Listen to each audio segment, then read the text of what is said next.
Hello everyone, ASP dotted web API के इस video में आपका स्वागत है।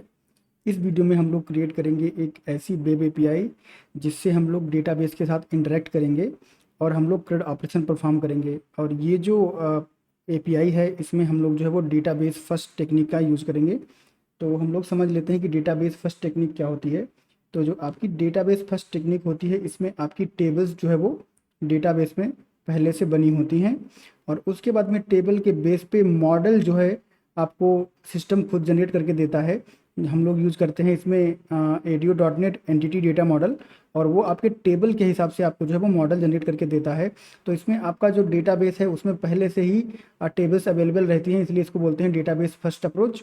और ये हम लोग जो करने वाले हैं वो करने वाले हैं MS SQL के SQL सर्वर के साथ में।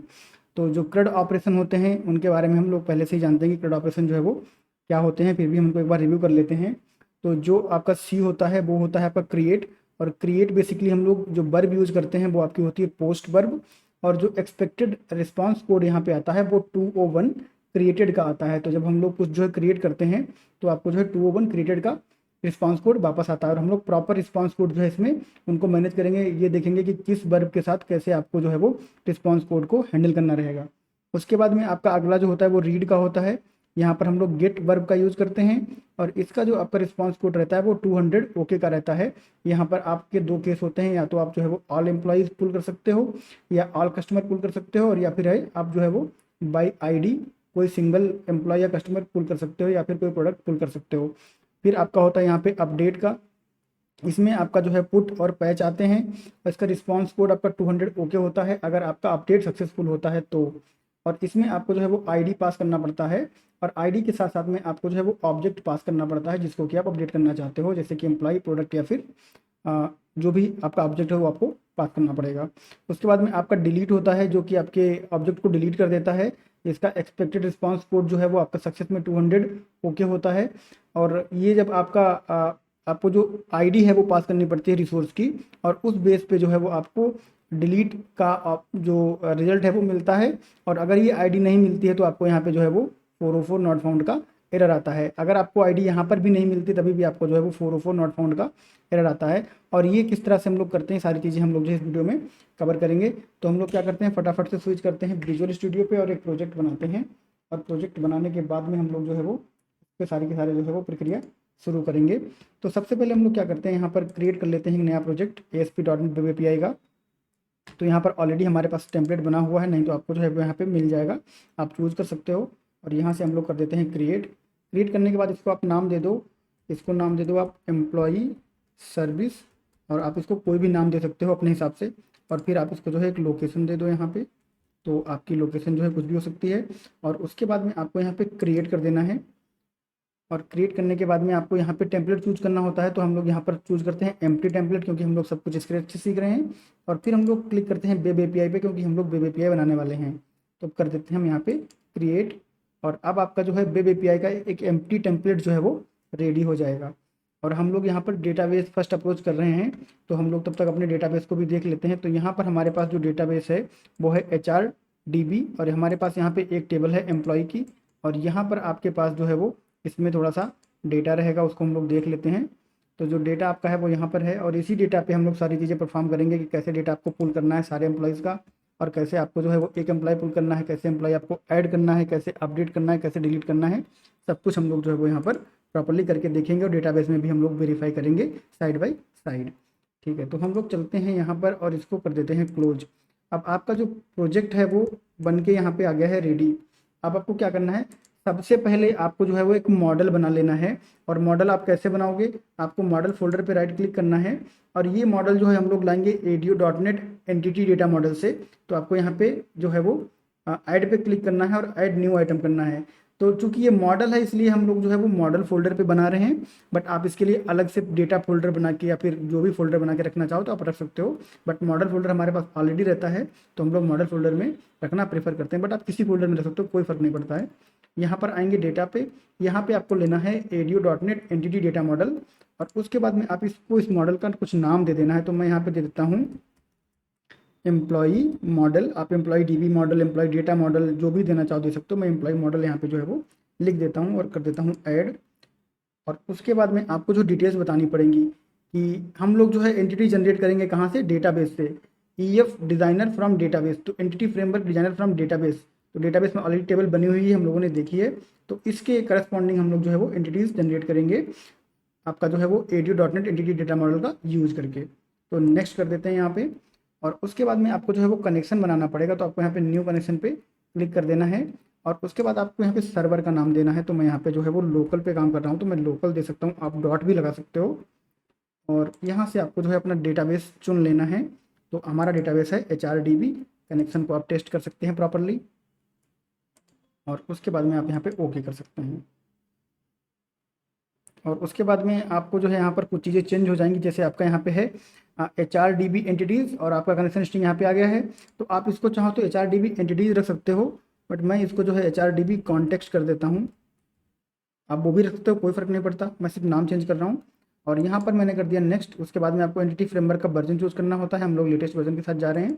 और उसके बाद में अगले जो आपकी टैब आएगी, यहाँ पे आपको जो है अपना टेबल प्रोसीजर वगैरह चूज़ करना रहता है। तो हमारे पास एक ही टेबल है, तो हम लोग उस टेबल को चूज़ कर लेंगे एक बार रिट्रीव होने के बाद। तो टेबल के अंदर आने के बाद एम्प्लॉय टेबल आपकी यहाँ पर आ गई है। अब आपको जो है वो यहाँ पर ये जो नेम स्पेस दिया हुआ है, इसको आप नाम इसका चेंज कर सकते हो, बट इसको चेंज करने की ज़रूरत नहीं है। तो इसको ऐसा ही छोड़ देते हैं हम लोग और फिनिश कर देते हैं।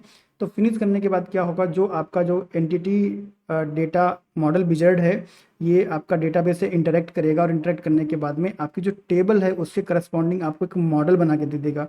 जब ये मॉडल रेडी हो जाएगा तो मैं आपको जो है मॉडल वो प्रॉपरली खोल के दिखाऊंगा, ताकि आपको सारी चीज़ें जो है वो समझ में आए। अभी ये लोड कर रहा है यहाँ पर, और लोड होने के बाद में जो है यहाँ पे ये रेडी हो जाएगा।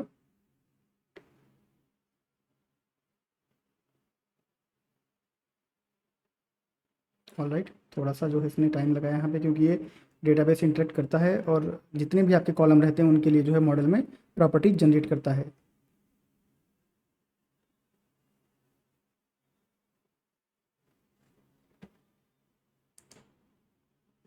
तो इस तरह से यहाँ पर हमारा जो मॉडल है वो जनरेट हो गया है। अब मैं इसको जो है यहाँ पे मिनिमाइज कर देता हूँ। और यहाँ पर आपका जो मॉडल जनरेट हुआ है, अगर आप यहाँ पे employee.cs जो है वो देखो, सबसे पहले आप यहाँ पे टेबल देख लो, टेबल का नाम आपका है एम्प्लॉयज़, ठीक है। और जो मॉडल आपका बना है वो आपका सिंगुलर बना है, वो बना है एम्प्लॉई। अब इस पर अगर आप डबल क्लिक करो इस क्लास पे, तो ये क्लास आपकी जो है यहाँ पे ओपन हो जाएगी। और इस क्लास में आपका आईडी, फर्स्ट नेम और last name, email, gender, city, सारा कुछ जो है वो आपका यहाँ पे मेंशन है। ये आपको जनरेट करके किसने दिया है, या दिया है आपको ADO.NET एंटिटी डेटा मॉडल ने जनरेट करके आपको दिया है। और ये क्या चीज़ है, ये आपके जितने भी कॉलम यहाँ पे दिए हुए हैं, ID, first name, city, gender जो भी है, उसके करस्पॉन्डिंग आपको यहाँ पे जो है वो मॉडल बना के दे दिया इसने। अब इसी मॉडल का हम लोग को यूज़ करना है अपना CRUD ऑपरेशन परफॉर्म करने के लिए, ठीक है। और इसके साथ साथ आपको ये मॉडल मिला है, इसके साथ साथ आपको एक मिलता है DB कॉन्टेक्स्ट, ठीक है। ये आपका यहाँ पे DB कॉन्टेक्स्ट है, इसको भी आप अगर एक बार देख लो तो आपको जो है और क्लियर हो जाएगा। DB कॉन्टेक्स्ट क्लास क्या करता है, ये आपकी जो है कनेक्शन स्ट्रिंग है, ठीक है। इस कनेक्शन स्ट्रिंग का यूज़ करके वो डेटाबेस से कनेक्ट करता है। और ये कनेक्शन स्ट्रिंग जो है वो बेसिकली कहाँ पे रखी हुई है, अगर आप यहाँ पे वेब कॉन्फ़िग फाइल में आओ, मैं आपको सारे कंपोनेंट जो है वो दिखा देता हूँ। तो कनेक्शन स्ट्रिंग को हमें जो है वो ढूंढ लेना है। ये आपकी कनेक्शन स्ट्रिंग कहीं नीचे भी हो सकती है। तो ये आपकी रही कनेक्शन स्ट्रिंग वाला सेक्शन, और ये जो नाम आपका यहाँ पे दिया हुआ है, वही नाम आपका जो है वो यहाँ पर यूज हुआ है। और इसी से वो जो है वहाँ पे कनेक्शन जो है वो बना रहा है। तो सारी डिटेल्स आपकी जो है यहाँ पर रहती हैं। आपका डेटा सोर्स जो है वो लोकल है, आपका इनिशियल कैटलॉग जो है वो आपका HRDB है, और सिक्योरिटी आपकी इंटीग्रेट ट्रू है, हम लोग SQL सर्वर सिक्योरिटी यूज नहीं कर रहे हैं। और प्रोवाइडर का नाम वगैरह सारा कुछ आपका यहाँ पे जो है वो दिया हुआ है। तो इस तरह से चीज़ें कनेक्टेड हैं। पहले आपका जो है वो ये वेब कॉन्फ़िग में कनेक्शन स्ट्रिंग है, फिर आपका DB कॉन्टेक्स्ट है, फिर आपका एम्प्लॉय मॉडल है। तो सारी चीज़ें जो है यहाँ पर आपको समझ में आनी चाहिए, क्योंकि सब कुछ जो है वो मैंने यहाँ पे आप एक्सप्लेन कर दिया है। अब हमारा मॉडल बनने के बाद, DB कॉन्टेक्स्ट बनने के बाद, कनेक्शन स्ट्रिंग रखने के बाद अब काम क्या बचता है, अब काम बचता है कि आपको एक कंट्रोलर बनाना है जो सारे के सारे ऑपरेशन परफॉर्म करेगा। तो इस सब को जो है मिनिमाइज कर देते हैं, और कंट्रोलर पे राइट क्लिक करके कहते हैं ऐड कंट्रोलर। और कंट्रोलर में आपको लेना है web API controller, web API two empty controller, हम लोग अपना सब कुछ खुद ही करेंगे। और उसके बाद इसका नाम आप रख सकते हो एम्प्लॉई कंट्रोलर, एम्प्लॉयज़ कंट्रोलर, ठीक है। सारे एम्प्लॉयज़ को कंट्रोल करने के लिए एम्प्लॉयज़ प्लूरल है इसका नाम, ये ध्यान रखना है आपको। और उसके बाद में हम यहाँ पे जो है वो ऐड कर देंगे। तो ये इसका फोल्ड करके आपको जो है वो एक API कंट्रोलर लेके आएगा। API कंट्रोलर का मतलब है कि आपका जो है वो एपीआई कंट्रोलर बेस क्लास से जो है वो इनहेरिट करता है, ये उससे जो है वो ये बन के आता है। सारी चीज़ें जो आपकी बेस क्लास में रहती हैं वहाँ से जो है वो ये इनहेरिट होता है। तो ये आपका यहाँ पे रहता है। एमवीसी में सिर्फ आपका कंट्रोलर बेस क्लास होता है, यहाँ पर आपका एपीआई कंट्रोल होता है। ऑलराइट, अब हमें क्या करना है, सबसे पहले हमें क्या करना है, यहाँ पर जो है एक मेथड बना लेना है हमको, जो रहेगा हमारा गेट का। तो पब्लिक, और उसके बाद में हम लोग यहाँ पे लिखेंगे आई इनमरेबल, और उसके बाद में आई इनमरेबल ऑफ एम्प्लॉई, EMPLOYEE। और अब आपको यहाँ पे कंट्रोल डॉट करना है। कंट्रोल डॉट करने के साथ में आपको जो है यहाँ पर जो रेफरेंसेस हैं वो ऐड करने के लिए यूजिंग आपका जो है यहाँ पे आ गया है employee service dot model, employee service dot, और आपका मॉडल फोल्डर यहाँ पे आपका जो है वो एम्प्लॉय रहेगा। तो सारी चीज़ें आपको जो है वो क्लियर होनी चाहिए। तो मैंने यहाँ पे जो है ऐड कर दिया है, ये आपका यहाँ पर जो है वो ऐड हो गया है। और उसके बाद में आपको यहाँ पे लिख देना है, ये आपका रहेगा गेट मेथड, और इसमें आपको जो है सिंपल गेट रखना है। आप गेट एम्प्लॉय भी कर सकते हो, बट हम लोग जो है वो सिंपल गेट रख रहे हैं यहाँ पर। तो अब आपका जो है यहाँ पर आई नंबरेबल ऑफ एम्प्लॉय और गेट। अब हम क्या करेंगे, अब हम डेटा को पुल करेंगे डेटाबेस से। तो कैसे पुल करेंगे, यहाँ पर हम एक यूजिंग ब्लॉक बनाएंगे, और यूजिंग ब्लॉक हम इसलिए बना रहे हैं क्योंकि हम कनेक्शन ओपन कर रहे हैं डेटाबेस से। तो यूजिंग ब्लॉक जो है वो कनेक्शन को ऑटोमेटिकली क्लोज कर देता है। जब हम लोग जो है वो डेटाबेस, हमारा जो कोड एग्जीक्यूशन जब इस ब्लॉक के बाहर निकल जाएगा तो कनेक्शन ऑटोमेटिकली क्लोज हो जाएगा, हमको उसको मैनुअली ओपन क्लोज नहीं करना पड़ेगा। तो अब डेटाबेस से कनेक्ट करने के लिए हमारे पास कौन सी क्लास है, हमारे पास जो क्लास है वो हमारी है ये कॉन्टेक्स्ट क्लास है। और यहाँ पर हम लोग जो है वो HRDB कॉन्टेक्स्ट, उसके बाद में इसको लिख देंगे हम DB context, DB context equal to new HRDB context. ये आपका जो है अब ये कनेक्शन बनाने के काम आएगा। अब सबसे पहले हमें यहाँ पे क्या करना है, सबसे पहले हमें जो है इसको उठा लेना है ऐसा, क्योंकि अब ये हमारा ऑब्जेक्ट है, और इसके थ्रू हम लोग यहाँ पे आएंगे dot employees dot to list. जितने भी एम्प्लॉय हैं सबको उठा लाओ, उनको लिस्ट में कन्वर्ट करके हमको जो है वापस कर दो। और अभी यहाँ पे आपको एरर आ रही है क्योंकि हम लोगों ने यहाँ पे रिटर्न जो है वो अभी नहीं डाला है, क्योंकि उसको जो है वो वापस चाहिए, और ये रिटर्न की स्पेलिंग गलत हो गई है तो इसलिए प्रॉब्लम है। ठीक है, तो ये आपका सारे एम्प्लॉय पुल करने का जो है वो मेथड हो गया है। अब आपको अगर एक एम्प्लॉय पुल करना है तो आप इसको जो है सिंपल कॉपी पेस्ट कर लो, और फिर मैं आपको बताता हूँ कि चेंजेस कैसे करते हैं कोड में। तो अब आपको यहाँ पे क्या मिलेगा, यहाँ पे आपको सिंगल एम्प्लॉय मिलेगा, तो आपको आई इनमरेबल की ज़रूरत नहीं पड़ेगी। इसको आप जो है यहाँ से हटा सकते हो, आपको सिंगल एम्प्लॉय मिलेगा। अब जब सिंगल एम्प्लॉय मिलेगा तो आपको यहाँ पर भी चेंजेस करने पड़ेंगे। तो यहाँ पे जब चेंजेस करोगे तो क्या चेंजेस रहेंगे, और वो चेंज करो उससे पहले आपको यहाँ पे आईडी पास करना पड़ेगा, क्योंकि आईडी के बेस पे ही आप जो है एम्प्लॉय को सर्च करोगे। अब यहाँ पर एम्प्लॉयज़ डॉट फर्स्ट और डिफ़ॉल्ट, ठीक है, और अब हम यहाँ पे एक लैम्डा निकालेंगे। तो जो लैम्डा हमारा रहेगा वो e such that e dot i d equal to i d. ठीक है, अब इस बात को आप समझ लो कि ये जो ई है, ये ई एम्प्लॉय को रिप्रेजेंट करता है, एक ऐसे एम्प्लॉय को जो इस कलेक्शन में है। यहाँ पे कोई भी एक एम्प्लॉय हो सकता है, और उसकी आईडी को यहाँ पे जो है वो मैच करवाएगा। तो सारे एम्प्लॉय को करके मैच करवाएगा, जहाँ पे ये आईडी मैच होगी वो एम्प्लॉय जो है आपको वापस कर देगा, जो आईडी आप यहाँ पे पास करोगे। ठीक है, तो ये जो है सिंपल सा कंसेप्ट है। अब इसको हम लोग क्या करते हैं, पहले इसको हम लोग जो है वो रन करवा के देख लेते हैं, फिर इसमें चेंजेस करेंगे और बाकी के मेथड जो है हम लोग बनाएंगे। तो मैं कर देता हूँ यहाँ पे control F5 running without debug, और उसके बाद में इसका जो है एड्रेस कॉपी करके हम लोग चलेंगे पोस्टमैन पे, और यहाँ पर हम लोग जो है वो गेट रिक्वेस्ट डालेंगे।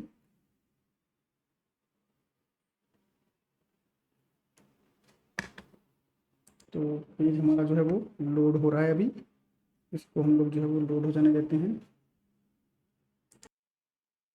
तो पेज हमारा यहाँ पर सक्सेसफुली लोड हो गया है। अब यहाँ पर हम एक ब्राउज़र में ही पहले रिक्वेस्ट एक डाल देते हैं, API/एम्प्लॉयज़। और ये एम्प्लॉयज़ हमें कहाँ से मिला, ये हमारा कंट्रोलर का नाम है, और ये हम लोग डिस्कस भी कर चुके हैं प्रीवियस वीडियो में कि जब आप यहाँ पे आते हो और जब इस पर क्लिक करते हो आप ऐप स्टार्ट में आने के बाद वेब API कॉन्फ़िग में, तो आपका API कंट्रोलर नेम और आईडी आपका जो है वो ऑप्शनल रहता है। तो वहीं से हमारा जो है URL बनता है ये वाला, कि आपका यहाँ पे API रहेगा और फिर आपका कंट्रोलर नेम रहेगा। तो चला देते हैं इसको। चलाने के साथ ये डेटाबेस को कॉल करेगा, और वहाँ से जितने भी एम्प्लॉय हमारे डेटाबेस में हैं उनको पुल करके ले आएगा। तो हमारे जो एम्प्लॉय थे डेटाबेस में वो पुल होके आ गए हैं। 10 एम्प्लॉय हमारे पास थे यहाँ पे, तो 10 एम्प्लॉय आपके जो है वो पुल होके आ चुके हैं यहाँ पर। अगर आपको सिंगल एम्प्लॉय पुल करना है तो आप जो है यहाँ पर डाल सकते हो एक आईडी जो कि आपकी डेटाबेस में हो। तो अगर आप 3 डालोगे तो आपको जो है वो 3 के अगेंस्ट जो भी एम्प्लॉय होगा वो आपको मिल जाएगा। ठीक है, तो ये यूआरएल हम लोग कॉपी कर लेते हैं और चलते हैं पोस्टमैन पे। और यहाँ पर आने के बाद में आप जो है वो इसको कर दो ऐसा, और ये आपका जो रहेगा वो यहाँ पे रहेगा वाई आईडी वाला। तो यहाँ पर कोई भी आईडी हम लोग पास कर लेंगे, फॉर एग्जांपल 3 पास कर लेंगे। तो जब आप यहाँ पे गेट रिक्वेस्ट डालोगे सारे एम्प्लॉय के लिए,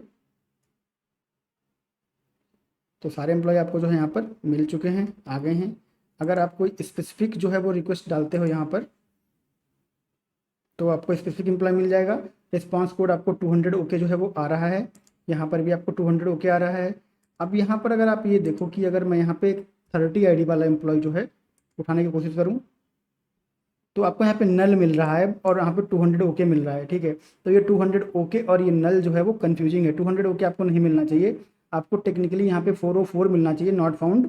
और यहाँ पर आपको जो है कोई मैसेज होना चाहिए, एम्प्लॉय जो आपका कॉलर है उसको कोई मैसेज मिलना चाहिए। तो अब हम लोग चलेंगे और इसको जो है फिक्स करेंगे। तो यहाँ पर आने के बाद में इसको मैं क्लोज कर देता हूँ। अब सबसे पहले हम लोग जो है यहाँ पर आते हैं और यहाँ पर मैं क्या करता हूँ, एक बना देता हूँ लिस्ट ऑफ एम्प्लॉयज़, दोनों को फिक्स कर देंगे। ठीक है, लिस्ट ऑफ एम्प्लॉय, और इसका नाम आप रख लो employees equal to new list of employees. ठीक है, तो ये जो आपकी लिस्ट ऑफ एम्प्लॉयज़ है ये यहाँ पर आपकी एम्प्लॉयज़ को होल्ड करने के काम में आ जाएगी। ठीक है, अब हम क्या करेंगे, यहाँ पे चेक करेंगे if employees dot count equal to 0, यानी कि अभी आपका कोई एम्प्लॉय डेटाबेस में लोड नहीं हुआ है। तो आप यहाँ पे क्या करोगे, और इसको अब आपको क्या करना है, इसको हमको चेंज कर देना है HTTP रिस्पॉन्स मैसेज। तो अब क्या होगा, हमेशा जो है एक रिस्पॉन्स मैसेज जाएगा, कोई भी जो है यहाँ पे स्पेसिफिक हम लोग जो है वो रिटर्न नहीं करवा रहे हैं, रिस्पॉन्स मैसेज को रिटर्न करवाएंगे। तो अब अगर आपके पास जो एम्प्लॉय हैं वो डेटाबेस में एक भी एम्प्लॉय अभी है ही नहीं, तो आप क्या करोगे, आप यहाँ पे लिखोगे रिटर्न, और फिर आपका रहेगा रिक्वेस्ट डॉट क्रिएट रिस्पॉन्स। अब हम लोग रिस्पॉन्स बनाएंगे। ठीक है, क्रिएट रिस्पॉन्स, और रिस्पॉन्स में आपको क्या भेजना है, HTTP स्टेटस कोड डालना है सबसे पहले।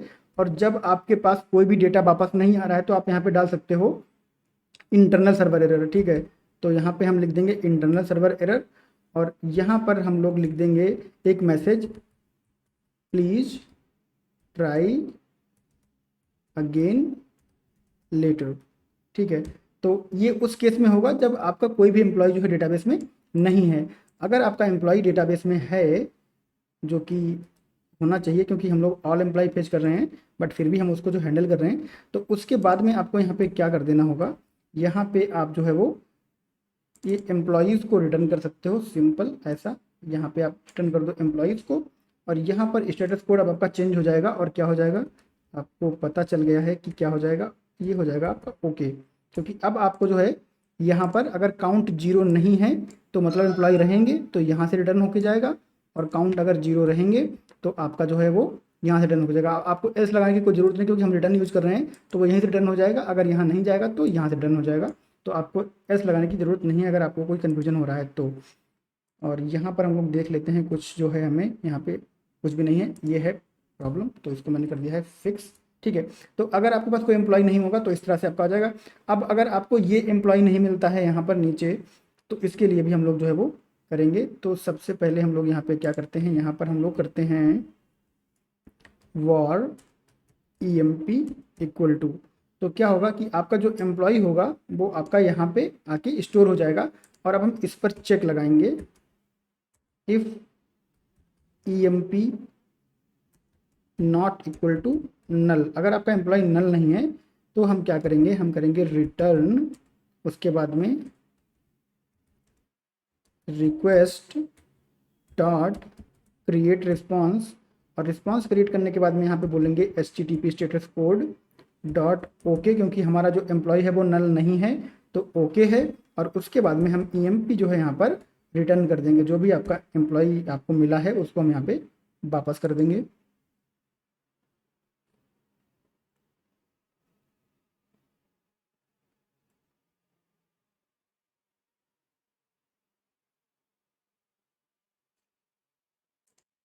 यहाँ पर ये एरर आ रही है क्योंकि हम लोगों को यहाँ पर जो है वो रिटर्न टाइप को चेंज करना पड़ेगा, और ये रिटर्न टाइप आपका रहेगा HTTP रिस्पॉन्स मैसेज।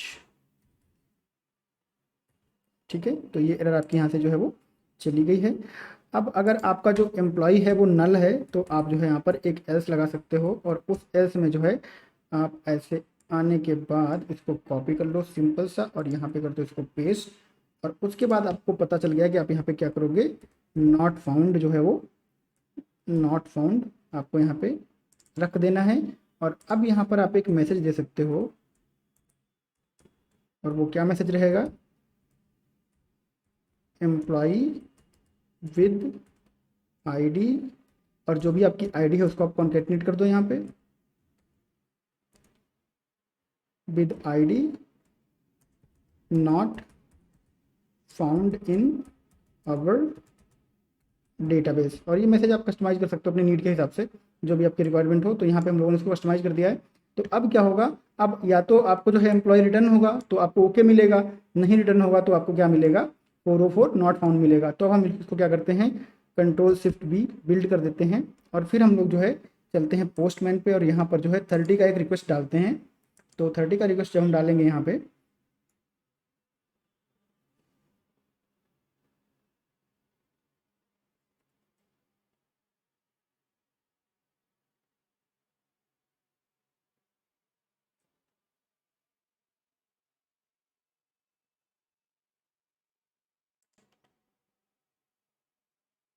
तो यहाँ पर आपको जो है वो 404 नॉट फाउंड मिला है, और आपका जो मैसेज आपने जो दिया था वो आपका मैसेज जो है यहाँ पे वापस आ गया है। अब अगर आप यहाँ पे आओगे इस तरह से और इसको अगर आप चलाओगे, तो अभी हमारे पास ऑलरेडी डेटा है, तो आपको जो है वो डेटा मिलेगा 200 ओके मिलेगा। जब हमारी टेबल में डेटा नहीं होगा तब आपको जो है वो मैसेज मिलेगा। तो इसको भी हम लोग करके देख लेंगे, लास्ट में ट्रंकेट करके जो है उसको चला के देख लेंगे।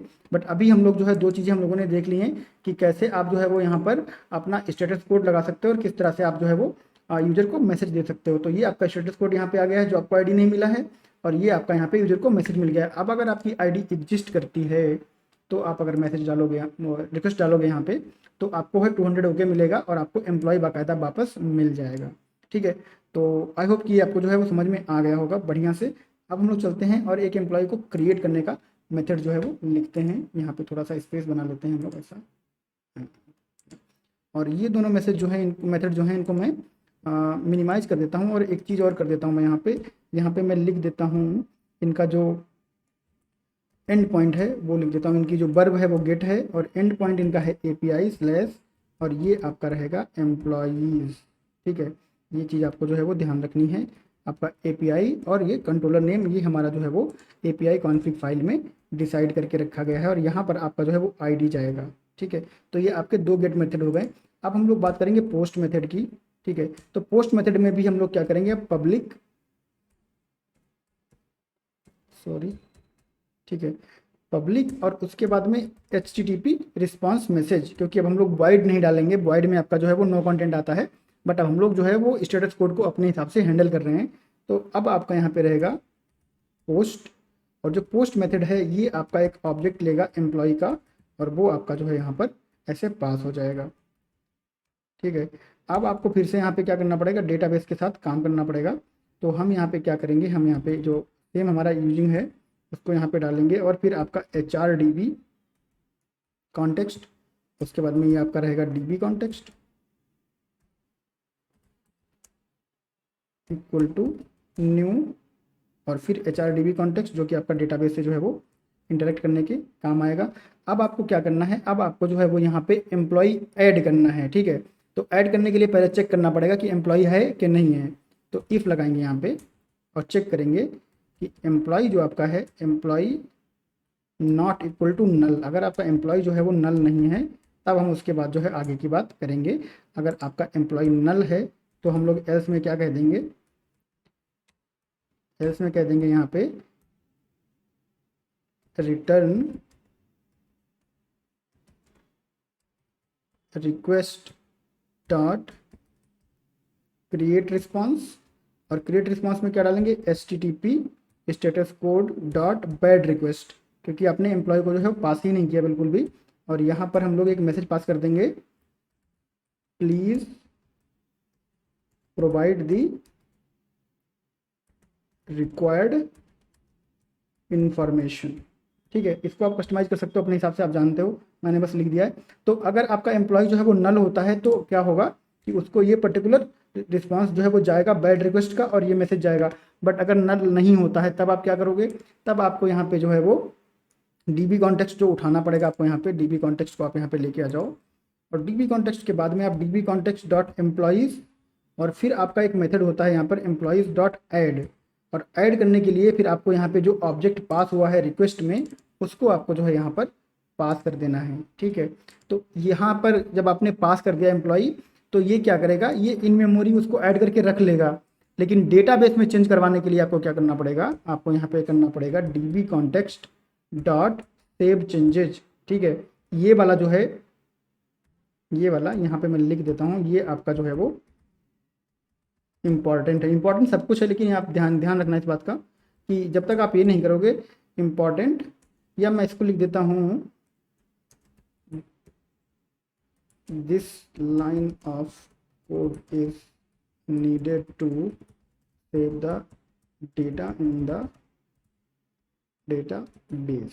ठीक है, इसके बिना आपका जो है वो डेटाबेस में डेटा सेव नहीं होगा, टेबल में रिफ्लेक्ट नहीं करेगा। ये चीज़ आपको जो है वो ध्यान रखनी चाहिए, यही मैं आपको जो है बताना चाह रहा हूँ। उसके बाद में आपको क्या करना है, उसके बाद आपको यहाँ पे करना है रिटर्न, फिर से वही है रिक्वेस्ट डॉट क्रिएट रिस्पॉन्स, एक दो बार आप करोगे रट जाएगा आपको। और उसके बाद में आपका यहाँ पे HTTP स्टेटस कोड जो है वो क्या रहेगा, गेस कर लो आप, ये रहेगा आपका क्रिएटेड, क्योंकि आप क्रिएट कर रहे हो। ठीक है, उसके बाद में आप यहाँ पे जो एम्प्लॉय क्रिएट हुआ है उसको पास कर दो, तो वापस मिल जाएगा वो। और ये है आपका एम्प्लॉई, इसी को हमको जो है वो पास कर देना है, तो ये एम्प्लॉय जो है आपको वापस मिल जाएगा। फिर इसका आप जो है वो यूज़ कर सकते हो, कोई प्रॉब्लम नहीं है। तो इस तरह से हम लोगों ने जो है वो बना लिया है पोस्ट का मेथड। अब इसको हम लोग जो है वो बिल्ड कर देते हैं, Ctrl+Shift+B, और फिर ट्राई करके आते हैं कि हमारा जो है वो पोस्ट हो रहा है कि नहीं हो रहा है। तो ये बिल्ड हो गया है। अब हम लोग यहाँ पर आते हैं, और पोस्ट रिक्वेस्ट में ये एम्प्लॉय जो है, एक रेफरेंस के लिए इसको मैं कॉपी कर लेता हूँ ऐसा। ठीक है, और यहाँ पर आने के बाद में आपको ये डेटा तो पास करना ही पड़ेगा, बट उसके लिए मुझे ये भी चाहिए है, जो कि आपकी ये आपका जो है वो URI जो है वो यही रहेगा पोस्ट का, क्योंकि हम एम्प्लॉय पास कर रहे हैं। तो पोस्ट का URI आपका जो है, मैं यहाँ पे इस तरह से इसको मेंशन कर दूंगा। ठीक है, तो अब देखो यहाँ पे क्या करना है, आपको पोस्ट करना है। तो हमारे पास जो डेटा है वो आपका 10 तक है, तो अगला आपका 11वां ऐड होगा। और ID जो है वो आपकी यहाँ पर आइडेंटिटी है। ठीक है, वो ID आपको पास नहीं करनी, वो खुद ही जनरेट करता है आपका एंटिटी फ्रेमवर्क। तो ID आपकी आइडेंटिटी है, तो उसको हमें जो है वो पास नहीं करना है, तो इसको आप यहाँ से जो है वो हटा दो। ठीक है, और बाकी का स्पेस आप अगर ये रखो तो रखो, नहीं तो उसको आप हटा सकते हो। अब इसको मैं थोड़ा सा कस्टमाइज कर देता हूँ, मैं यहाँ पे कोई नाम लिख देता हूँ, इसको मैं लिख देता हूँ, डेटा आपको जो है वो रेडी करना पड़ेगा। और ये जो आपकी ईमेल आईडी है, इसको आप लिख लो email@email.com, और उसके बाद में definitely Santosh would be mail, और यहाँ पर आप जो है वो आप कर सकते हो सिटी को आगरा। ठीक है, अब हम लोग क्या करेंगे, रिक्वेस्ट जो है वो यहाँ पे इशू करेंगे, और फिर इसको एनालाइज करेंगे।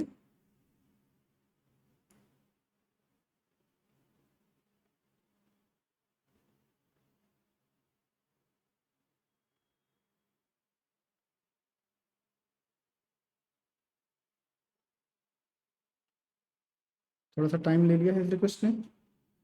ठीक है, तो टाइम लिया क्योंकि डेटाबेस से कनेक्ट कर रहा था ये। और आप यहाँ पे देखो, आपको मिला है 201 क्रिएटेड, अभी आपको वॉइड नहीं मिला है, ओके नहीं मिला, अप्रोप्रिएट है ये 201 क्रिएटेड। और जो बंदा क्रिएट हुआ है वो आपको रिटर्न मिल गया है रिस्पॉन्स में, तो इसका जो है आप यूज भी कर सकते हो कि आपको कौन सा ID का बंदा क्रिएट हुआ है, क्या उसका नाम है, क्या है वो, उसको आप फर्दर जो है यूज कर सकते हो। और सेम चीज़ हम लोग यहाँ पे आके वेरीफाई करेंगे। अभी हमारे पास 10 हैं, संतोष हमारे पास नहीं है, तो आप इसको जब चलाओगे तो आपको जो है वो 11 यहाँ पर आ जाएगा। ठीक है, 11 आपका जो है वो यहाँ पर आ जाएगा।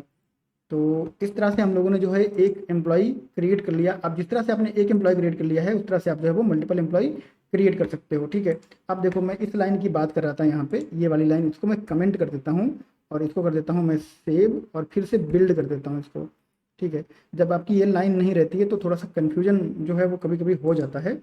तो यहाँ पे देखो मैं संतोष को कर देता हूँ 1 1। अच्छा यहाँ पे चेंज करना है, हाँ ठीक है भाई, ये बस दिखाने के लिए है, ठीक है। इसको तो ऐसा जो है छोड़ सकते, कोई दिक्कत नहीं है। आगरा 1 2 3, ठीक है, डेटा चेंज कर रहा हूँ बस। तो ये रिक्वेस्ट मैं भेज रहा हूँ और मैंने ये लाइन ऑफ कोड जो है वो कमेंट कर दिया है, ठीक है। आप इसको ज़रा ध्यान से देखना। और मैंने ये रिक्वेस्ट डाली ऐसे,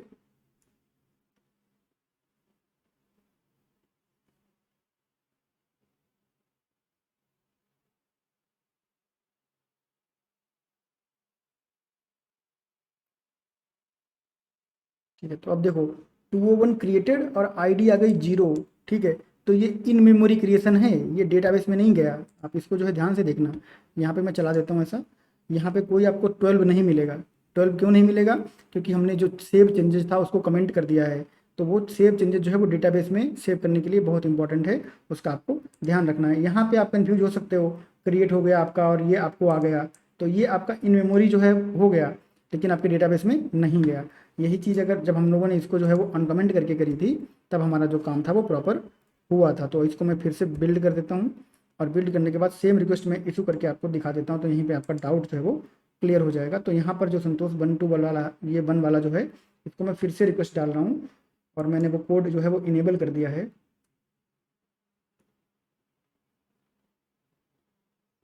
वीडियो थोड़ा लंबा हो रहा है, लेकिन आपका कॉन्सेप्ट समझने के लिए बहुत ज़रूरी है ये।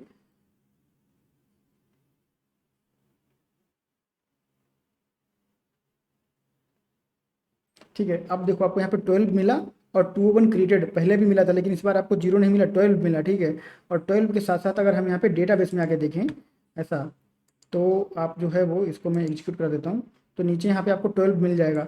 तो वो लाइन ऑफ कोड जो है वो बहुत ही इंपॉर्टेंट है। इसको अगर आप भूल जाओगे इस लाइन को, तो ये जो है आपको कन्फ्यूज करा सकती है। कभी कभी सोचते रहोगे आपका क्रिएट हो रहा है लेकिन आपका डेटाबेस में नहीं जा रहा है, तो हमेशा इस लाइन पे ध्यान देना। अब क्या करते हैं हम लोग, फटाफट से जो है एक अपडेट का कोड जो है वो लिख देते हैं। तो यहाँ पे आपका रहेगा public HTTP response message, HTTP response message, और ये आपका रहेगा पुट, ठीक है। और यहाँ पर आपको दो चीज़ें पास करनी पड़ेंगी, पहला आपका आईडी रहेगा और दूसरा आपका रहेगा जो एम्प्लॉई आप पास कर रहे हो, वो आपको जो है वो अपडेट करने की जो डिटेल्स आप पास कर रहे हो वो आपको पास करनी पड़ेंगी।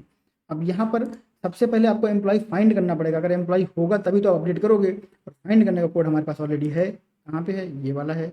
तो इसको हम लोग जो है वो कॉपी कर लेते हैं। जब आप कोड करते रहते हो तो आप जो है रीयूज़ करने के लिए आपको काफ़ी चीज़ें मिल जाती हैं। तो इसको हम लोग जो है वो ले चलेंगे। यहाँ पे इसको मैं कर देता हूँ ऐसा, और अब इसको मैं यहाँ पे कर देता हूँ पेस्ट, ठीक है। तो अब देखो यहाँ पर क्या किया मैंने, बाकी सारे मेथड कमेंट कर दिए। इसका मैं ये लिख देता हूँ आपके लिए। ये आपका रहेगा यहाँ पर पोस्ट, और आपका जो रहेगा वो रहेगा API/एम्प्लॉयज़, और ये आपका जो रहेगा वो रहेगा, इसको भी लिख देता हूँ, HTTP वर्ब आपका पुट रहेगा, और ये रहेगा आपका API/एम्प्लॉयज़/ID, और आपको बॉडी में पास करना पड़ेगा एम्प्लॉय, ठीक है। तो जब आप ये आईडी पास करोगे तो आप यहाँ पे एम्प्लॉय को ढूंढोगे, ठीक है। एम्प्लॉय आपने ढूंढा और उसको अपने यहाँ पे ऑब्जेक्ट में डाल लिया। अब आपने चेक किया कि एम्प्लॉय आपका नल है कि नहीं है, नल नहीं है, तब आपको क्या करना है, वो आपको यहाँ पे लिखना पड़ेगा। तो जब आप नल नहीं तो क्या करोगे, ये जो डेटाबेस से आपका एम्प्लॉय आया है, ठीक है, डेटाबेस से जो आया है emp.id इक्वल टू, और जो आप रिक्वेस्ट में भेज रहे हो अपडेट करने के लिए, तो वो है आपका employee.id। ऐसे ही आपको जो है वो मैपिंग यहाँ पर सारे ऑब्जेक्ट, सारे जो प्रॉपर्टी है उनकी करनी पड़ेगी। तो emp.id की एक्चुअली नहीं करनी पड़ेगी, क्योंकि आईडी हमारा जो है वो अपडेट नहीं होगा, उसके बेस पे अपडेट होगा। तो यहाँ पे आपका जो है वो रहेगा, ये चीज़ आपको ध्यान रखनी पड़ेगी, employee.firstname equal to employee from request dot first name. ये चीज़ जो है आप देख लेना कि एक आपका जो है वो यहाँ से आ रहा है डेटाबेस से, और एक आपका रिक्वेस्ट से आ रहा है। उसके बाद में emp.last name equal to employee dot last name उसके बाद में आपका रहेगा emp dot email equal to employee dot email. उसके बाद आपका रहेगा emp dot gender equal to employee dot gender. और उसके बाद में emp dot city equal to employee dot city. तो सारी मैपिंग हमारी हो गई है इस तरह से। अब जब आपकी मैपिंग हो गई तो इसका मतलब ये है कि हम लोगों ने जो है वो रिक्वेस्ट से डेटा लेके और डेटाबेस में अपडेट करा दिया। नहीं, अभी हमें कराना पड़ेगा यहाँ पे। ठीक है, तो आप यहाँ पे क्या लिखोगे, db context dot save changes. ये लाइन जो है वो इम्पॉर्टेंट है।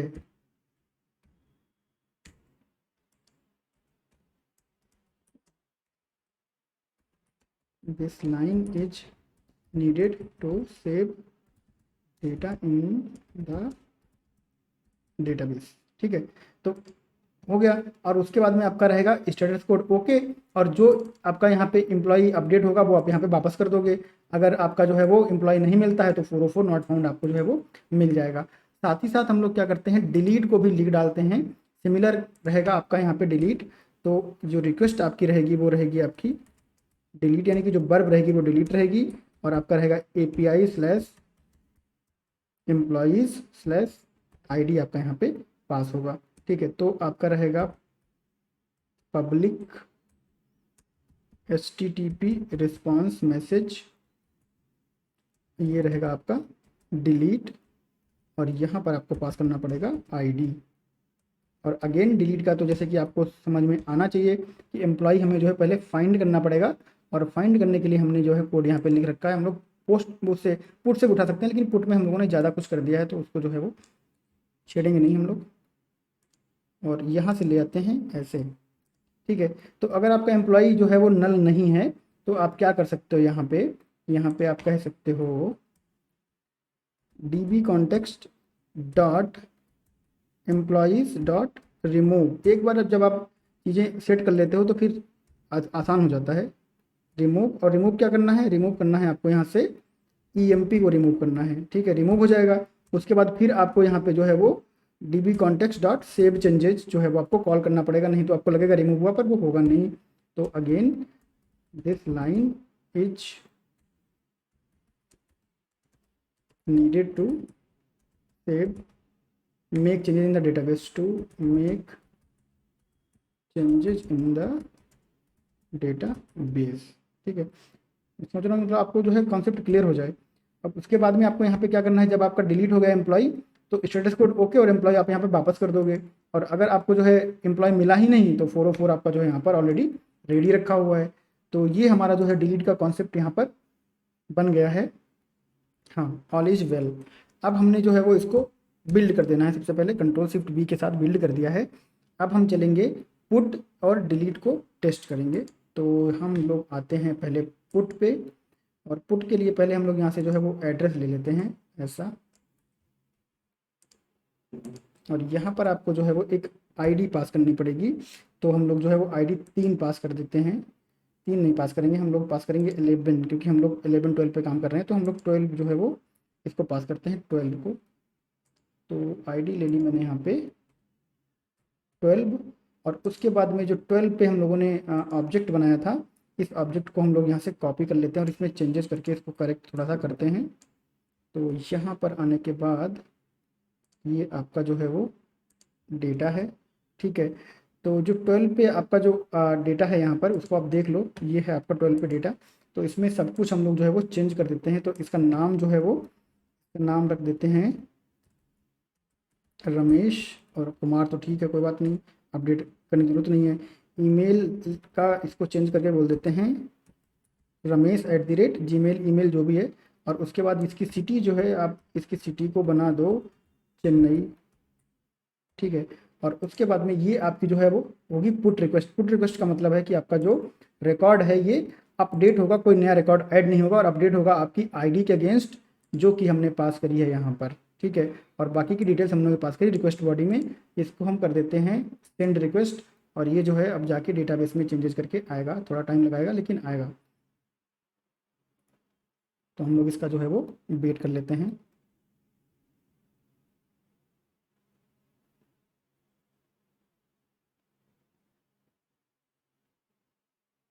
ऑलराइट, तो जो आपका रिस्पांस कोड है वो 200 ओके आ गया, यानी कि ऑपरेशन सक्सेसफुल हुआ हमारा। और उसके बाद में जो ID12 के साथ चेंजेस जो हम लोगों ने किए थे वो हमें ऑब्जेक्ट जो है वो वापस मिल गया है रिस्पांस में। यहाँ पे रिक्वेस्ट है और ये हमारा है रिस्पांस। तो रिस्पांस में हमें जो है वो हमारा अपडेटेड ऑब्जेक्ट जो है वापस मिल गया, अपडेटेड एम्प्लॉय वापस मिल गया है। अब हम लोग यहाँ पे आते हैं और यहाँ पर आप जो है वो इसको देखो ध्यान से, मैं थोड़ा सा ऊपर जो है वो ले जाता हूँ ऐसा, और उसके बाद में मैं इसको जो है रन करा देता हूँ। तो यहाँ पर आपकी डिटेल्स जो है वो अपडेट हो चुकी हैं। तो इस तरह से हमारा अपडेट भी जो है वो काम कर रहा है। अब बची बात हमारे डिलीट की, तो डिलीट को भी हम लोगों ने जो है वो इम्प्लीमेंट कर रखा है। और डिलीट जो है हमारा यहाँ पर, उसमें हम लोग एक ID पास करके जो है उसको देखेंगे कि किस तरह से हम लोग जो है उसको डिलीट कर सकते हैं। तो यहाँ पर आने के बाद डिलीट में हमें डिलीट में जो है वो ये करना पड़ेगा ऐसे। और अगर आप कोई ऐसा एम्प्लॉय अपडेट करना चाहते हो जो आपके डेटाबेस में है ही नहीं, 120 आप अपडेट करना चाहते हो, डेटाबेस में है ही नहीं, ठीक है, तो अगर आप ऐसा रिक्वेस्ट डालोगे तो आपको क्या मिलना चाहिए, 404 नॉट फाउंड, ठीक है। तो अप्रोप्रिएटली हम लोगों ने इंप्लीमेंट किया है, तो अप्रोप्रिएट रिस्पांस हमें मिल रहे हैं। आप जो है ट्राई करके देख सकते हो अपने एंड पे, अगर मैं कोई जो है कुछ दिखाना भूल जाऊँ तो आप जो है उसको ट्राई करके देख लेना। अब यहाँ पर देखो हम लोग डिलीट करना चाहते हैं 12 वाले एम्प्लॉय को, ठीक है। तो 12 से पहले हम 120 को डिलीट करते हैं, देखते हैं 120 डिलीट होता है कि नहीं होता, क्योंकि है ही नहीं तो क्या होगा, आप सोचो क्या होगा। जो है 404 नॉट फाउंड, 120 सही नहीं, लेकिन जब आप 12 को डिलीट करोगे तो 12 को डिलीट करने के लिए जो है वो आपको क्या मिलेगा, आपको डिलीट हो गया, 200 ओके मिला। और जो डिलीटेड एम्प्लॉय था वो आपका जो है रिस्पांस में वापस आ गया कि डिलीटेड एम्प्लॉय का आपको कहीं रिकॉर्ड रखना है तो आपको वापस मिल गया है यहाँ से। और जो आपका मेन टेबल था एम्प्लॉय का, वहाँ से इस एम्प्लॉय को जो है उसने उड़ा डाला, ठीक, तो डिलीट कर दिया। तो इस तरह से हम लोगों ने डेटाबेस फर्स्ट अप्रोच यूज करके SQL सर्वर के साथ ASP.NET वेब API में CRUD ऑपरेशन कैसे करते हैं वो हम लोगों ने जो परफॉर्म कर लिया है, और उसको हमने टेस्ट भी कर लिया है। कहीं कोई कंसर्न कोई कन्फ्यूजन रहे तो आप कमेंट बॉक्स में कमेंट करके पूछ सकते हो, मैं उसका रेजोल्यूशन आपको प्रोवाइड करवाऊंगा। और ये कोड जो है वो मैं रख दूंगा गिटहब रिपोजिटरी पर, उसका लिंक जो है आपको अगले वीडियो में मिल जाएगा, या फिर इस वीडियो के डिस्क्रिप्शन में मैं लिंक जो है वो प्रोवाइड करवा दूंगा गिटहब रिपो का, आप वहाँ से ये कोड जो है वो उठा सकते हो।